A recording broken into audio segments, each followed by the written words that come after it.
Gloire à Dieu, alléluia, gloire à Dieu, nous bénissons le Seigneur pour le souffle de vie qu'il ne cesse de nous accorder en ce jour de dimanche 23 mars 2025. Bienvenue à une minute de prière et aujourd'hui le Seigneur a mis en mon cœur le désir de partager avec vous ce passage de Luc chapitre 9, le verset 33 que je lis au nom de notre Seigneur Jésus-Christ.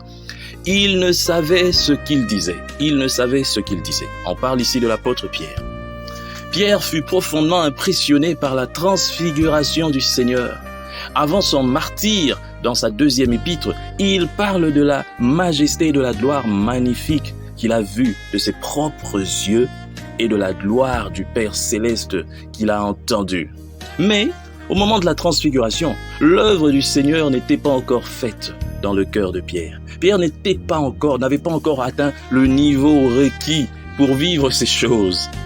Alors déjà le maître avait dû lui dire « Tu ne conçois pas les choses de Dieu, tu n'as que des pensées humaines », rappelez-vous, dans Marc chapitre 8, verset 33. Et maintenant, en face de cette manifestation de la divinité du Sauveur, Pierre propose de dresser des tentes pour elle et pour Moïse, pour Élie et pour Moïse, et désire également en dresser une pour Jésus, comme si aucune tente, aucun tabernacle pouvait contenir sa gloire.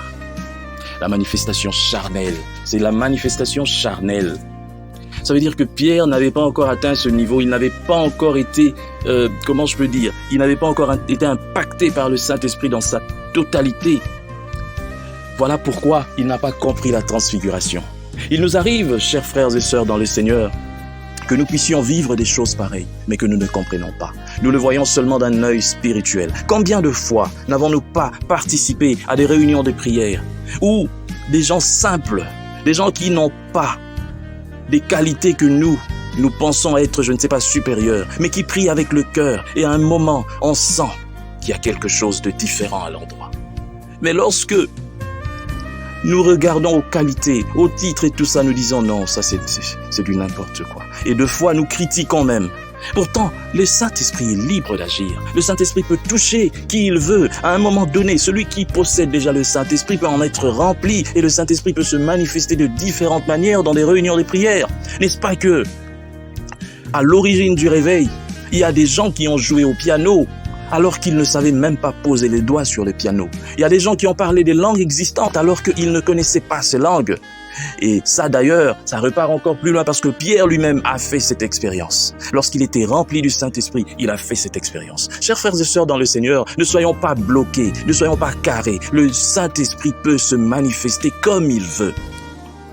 C'est vrai, nous ne devons pas donner foi à n'importe quoi, mais ayons l'esprit de discernement pour ne pas rejeter aussi la manifestation du Saint-Esprit, car le Saint-Esprit est en nous et il agit, ça c'est une certitude, mais ne bloquons pas la manifestation du Saint-Esprit, tout simplement parce que nous ne croyons peut-être pas à ces gens, parce que nous ne les connaissons pas comme étant titrés je ne sais pas quoi. Non.